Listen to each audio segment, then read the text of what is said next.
এবার বাংলাদেশ এবং পাকিস্তানের সম্পর্ক নতুন পর্যায়ে পৌঁছেছে।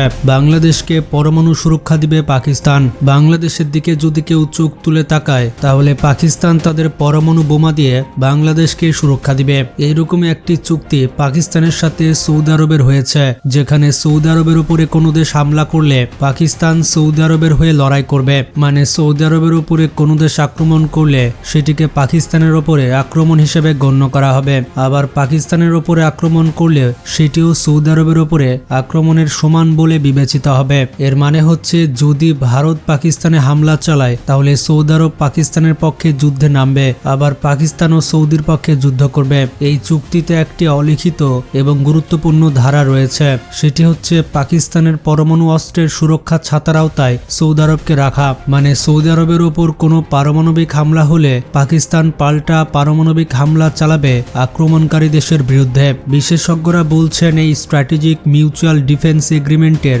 অন্যতম মূল উদ্দেশ্য হচ্ছে সৌদি আরবকে পাকিস্তানের নিউক্লিয়ার প্রোটেকশন আমব্রেলার আওতায় আনা। এই কারণে এখন তুরস্ক এই জোটে যোগ দিতে আগ্রহ দেখাচ্ছে। তুরস্ক, সৌদি আরব এবং পাকিস্তান তারা একজোট হতে যাচ্ছে। তুরস্ক যদি পাকিস্তান আর সৌদি আরবের সাথে যোগ দেয় তাহলে জোটটি আরও শক্তিশালী হয়ে যাবে, কারণ প্রচলিত সমরাস্ত্র শিল্পে তুরস্ক বর্তমানে বিশ্বে 11তম অবস্থানে রয়েছে। পাকিস্তানের পরমাণু অস্ত্র, সৌদি আরবের বিশাল অর্থনৈতিক শক্তি আর তুরস্কের অত্যাধুনিক প্রচলিত সমরাস্ত্র, এই তিনটি শক্তি একত্রিত হলে ন্যাটোর পর এটি হয়ে উঠবে বিশ্বের অন্যতম শক্তিশালী সামরিক জোট। আর এই জোটে যদি বাংলাদেশ যুক্ত হয় তাহলে সেটার অর্থ হবে অর্থনৈতিক নিরাপত্তা এবং পরমাণু সুরক্ষা।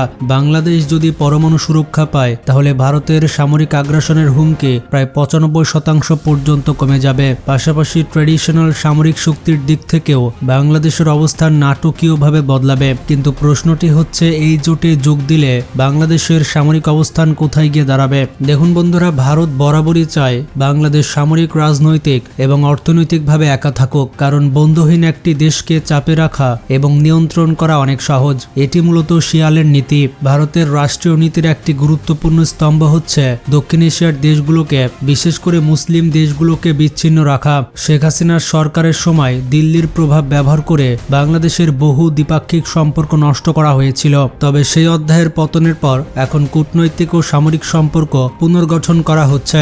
বিশেষ করে বাংলাদেশের মিলিটারি কোঅপারেশন বেড়েছে বহুগুণে। তুরস্ক, পাকিস্তান, চীন, জাপান এবং ইতালি সহ একাধিক দেশের সাথে ডিফেন্স ডিপ্লোম্যাসি এখন অনেক বেশি সক্রিয়। বাংলাদেশের সামরিক বাহিনী ভালোভাবে জানে দিল্লির বাংলাদেশ নীতি মূলত আগ্রাসী। সব উপায়ে বাংলাদেশকে চাপে রেখে একটি ব্যর্থ রাষ্ট্রে পরিণত করাই তাদের লক্ষ্য। এই বাস্তবতার বিপরীতে শুধু শক্তিশালী সামরিক বাহিনী যথেষ্ট নয়, একটি শক্তিশালী সামরিক জোটে যুক্ত হওয়া অথবা কোনো সুপার পাওয়ারের সুরক্ষা নেওয়া অত্যন্ত জরুরি। কিন্তু এখানে একটা সমস্যা আছে, শুধু চীনের দিকে ঝুঁকলেই যুক্তরাষ্ট্র অসন্তুষ্ট হবে, আবার শুধুমাত্র যুক্তরাষ্ট্রের উপরে নির্ভর করাও ঝুঁকিপূর্ণ। এই পরিস্থিতিতে সৌদি পাকিস্তান ডিফেন্স অ্যালায়েন্স বাংলাদেশের জন্য একটা অত্যন্ত কার্যকর অপশন হয়ে ওঠে। আর যদি তুরস্ক এতে যোগ দেয় তাহলে সেটা হবে সোনায় সোহাগা, কারণ তুরস্ক হলো যুক্তরাষ্ট্রের পর ন্যাটোর দ্বিতীয় বৃহত্তম সামরিক শক্তি। আধুনিক যুদ্ধে তাদের বাস্তব অভিজ্ঞতা আছে এবং তারা বিশ্বের 11তম বৃহত্তম ডিফেন্স ইন্ডাস্ট্রির মালিক। এর পাশাপাশি সৌদি আরব, পাকিস্তান, তুরস্ক তিন দেশই যুক্তরাষ্ট্রের সাথে ঘনিষ্ঠ সম্পর্ক বজায় রাখে, যার ফলে একজোট হলে ওয়াশিংটনের পক্ষ থেকেও বড় কোনো প্রতিক্রিয়া আসার সম্ভাবনা কম। সব দিক বিবেচনায় Saudi Pakistan strategic mutual defence এগ্রিমেন্টে যোগ দেওয়ায় বাংলাদেশের জন্য সবচেয়ে কার্যকর কৌশল হতে পারে। বাংলাদেশ যদি সত্যি এই জোটে যুক্ত হয় তাহলে দক্ষিণ এশিয়া ও মধ্যপ্রাচ্যের নিরাপত্তা সমীকরণ পুরোপুরি বদলে যাবে। পরমাণু অস্ত্র থেকে শুরু করে অ্যাসল্ট রাইফেল পর্যন্ত সবকিছু এই জোটভুক্ত দেশগুলো নিজেরাই উৎপাদন করে। ন্যাটোর পর এই জোটই হয়ে উঠবে বিশ্বের সবচেয়ে শক্তিশালী ডিফেন্স অ্যালায়েন্সগুলোর একটি। তখন বিশেষ করে ভারত পড়বে কৌশলগত চাপে, হয় তারা দায়িত্বশীল রাষ্ট্রের মতো আচরণ করবে নয়তো এর ফল ভোগ করবে। বিভিন্ন রিপোর্ট থেকে জানা যাচ্ছে বাংলাদেশের সামরিক নীতি নির্ধারকরা পাকিস্তানের সঙ্গে একটি সম্ভাব্য ডিফেন্স এগ্রিমেন্ট করার লক্ষ্যে একটি স্পেশালাইজড মেকানিজম ইতিমধ্যে প্রতিষ্ঠা করেছেন। এই মেকানিজমের মূল কাজ হচ্ছে চুক্তিটির সম্ভাব্য সুবিধা ও ঝুঁকি যাচাই করা এবং ধাপে ধাপে চূড়ান্ত শর্তগুলো নির্ধারণ করা। তবে ফ্যাক্ট হচ্ছে এই চুক্তির অনুমোদন ও বাস্তবায়নের ক্ষমতা থাকবে পরবর্তী নির্বাচিত সরকারের হাতে। তারা যদি এটি রেটিফাই না করে তাহলে পুরো উদ্যোগটাই অর্থহীন হয়ে যাবে। রাজনৈতিক অঙ্গনে একটা প্রশ্ন প্রশ্ন উঠেছে, আগামী সরকার আদৌ এই চুক্তিতে আগ্রহী হবে কিনা। বিশেষজ্ঞরা বলাবলি করছেন, জামাত ইসলামী ক্ষমতা এলে তারা নিঃসন্দেহে চোখ বন্ধ করেই এমন চুক্তিতে যাবে। কিন্তু বড় প্রশ্নটি হচ্ছে, বিএনপি কি এই চুক্তিটি করবে? অর্থাৎ তারা কি ভারতের অসন্তোষের ঝুঁকি নিতে রাজি থাকবে? এর পাশাপাশি আরেকটি গুরুত্বপূর্ণ প্রশ্ন হচ্ছে, পাকিস্তানের সঙ্গে এমন একটি ডিফেন্স এগ্রিমেন্ট করলে বাংলাদেশ কি আদৌ সৌদি আরবের মতো নিউক্লিয়ার প্রোটেকশন পাবে? এই সকল প্রশ্নের উত্তর এখনো স্পষ্ট নয়। দেখুন বন্ধুরা, পাকিস্তান ও সৌদি আরবের সামরিক সম্পর্ক বহু বছর ধরে গভীর ও ঘনিষ্ঠ।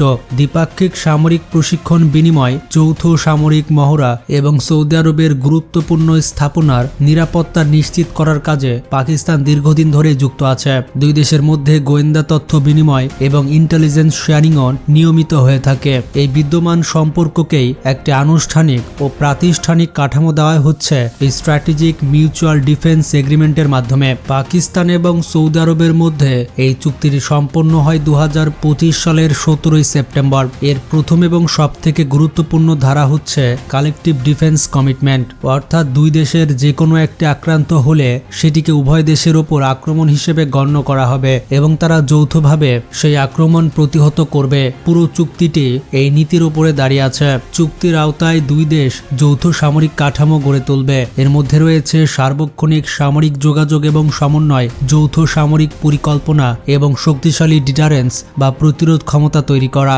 অর্থাৎ আগ্রাসন ঘটার আগেই শত্রুকে নিরুৎসাহিত করার মতো সামরিক সক্ষমতা গড়ে তোলা। তৃতীয় গুরুত্বপূর্ণ ধারা হলো উন্নত দ্বিপাক্ষিক সামরিক প্রশিক্ষণ, যৌথ মহড়া এবং অপারেশনাল প্ল্যানিং। এর মাধ্যমে দুই দেশের সেনাবাহিনীর বাস্তব যুদ্ধ পরিস্থিতির জন্য একসাথে প্রস্তুত হবে। এর পরের ধারাটি হচ্ছে ইন্টেলিজেন্স শেয়ারিং বা গোয়েন্দা তথ্য বিনিময়। এই চুক্তির আওতায় পাকিস্তান ও সৌদি আরবের কাউন্টার ইন্টেলিজেন্স সংস্থাগুলো রিয়াল টাইমে 24 ঘন্টা যোগাযোগ বজায় রাখবে। যদি সৌদির বিরুদ্ধে কোনো দেশ বা গোষ্ঠীর হুমকি সংক্রান্ত তথ্য পাকিস্তান পায়, তাহলে কোনো শর্ত ছাড়াই সেটি তাৎক্ষণিকভাবে সৌদির সাথে শেয়ার করা হবে। একই সঙ্গে সৌদি আরবও পাকিস্তানকে গুরুত্বপূর্ণ গোয়েন্দা তথ্য সরবরাহ করবে।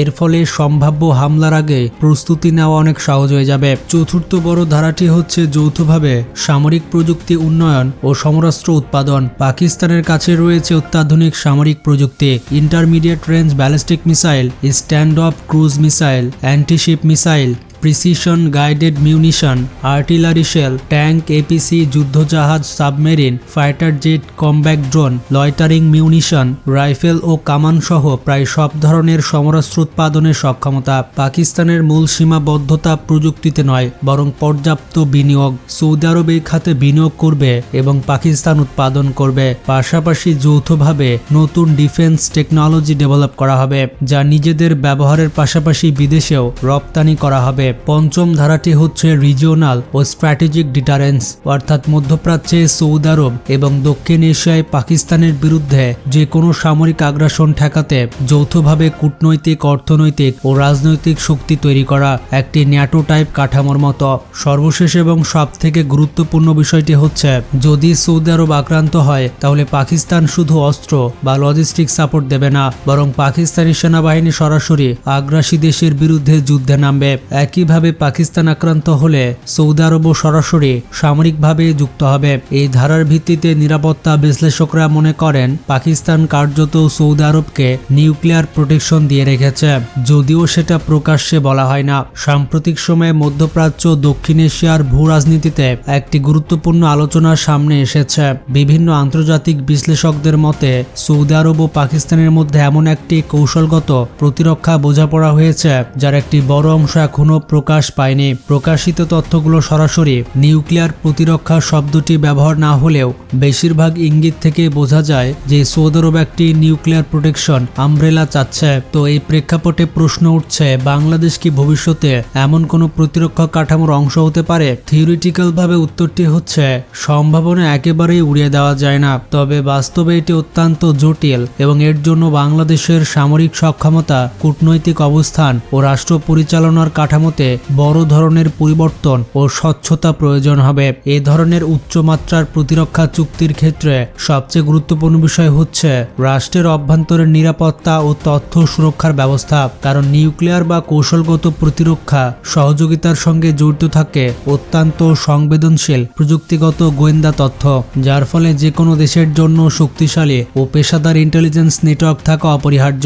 নিউক্লিয়ার প্রোটেকশনের বাইরে পাকিস্তানের সঙ্গে সামরিক সহযোগিতার আরেকটি বড় সম্ভাবনা হচ্ছে ডিফেন্স টেকনোলজি এবং অস্ত্র উৎপাদন। পাকিস্তান বর্তমানে জল, স্থল এবং আকাশ এই তিন ক্ষেত্রে বহুমুখী সমরাস্ত্র তৈরি করছে। তুলনামূলকভাবে কম খরচে এসব প্রযুক্তি অর্জন করা বাংলাদেশের জন্য একটি কৌশলগত সুবিধা হতে পারে, বিশেষ করে গাইডেড রকেট সিস্টেম, শর্ট ও মিড রেঞ্জের মিসাইল, কমব্যাট ড্রোন, নেভাল ও গ্রাউন্ড আর্টিলারি, এপিসি এবং গোলাবারুদ উৎপাদনের মতো যৌথ উদ্যোগে বাংলাদেশের প্রতিরক্ষা শিল্পকে শক্তিশালী করতে পারে। ইতিহাস দেখায় যুদ্ধকালীন সময়ে নিজস্ব অস্ত্র ও গোলাবারুদ উৎপাদনের সক্ষমতা একটি দেশের জন্য বিশাল কৌশলগত সুবিধা তৈরি করে। সব মিলিয়ে সৌদি আরব, পাকিস্তান ও তুরস্কের সঙ্গে গভীর সামরিক ও প্রযুক্তিগত সহযোগিতায় যুক্ত হওয়া মানে বাংলাদেশের জন্য একটি দীর্ঘমেয়াদী কৌশলগত সুযোগ। এর মাধ্যমে প্রতিরক্ষা সক্ষমতা বৃদ্ধি, কূটনৈতিক আত্মবিশ্বাস জোরদার এবং আঞ্চলিক নিরাপত্তায় শক্ত অবস্থান তৈরি করা সম্ভব হতে পারে। তো ভিডিওটি সম্পর্কে মতামত থাকলে কমেন্টে জানান,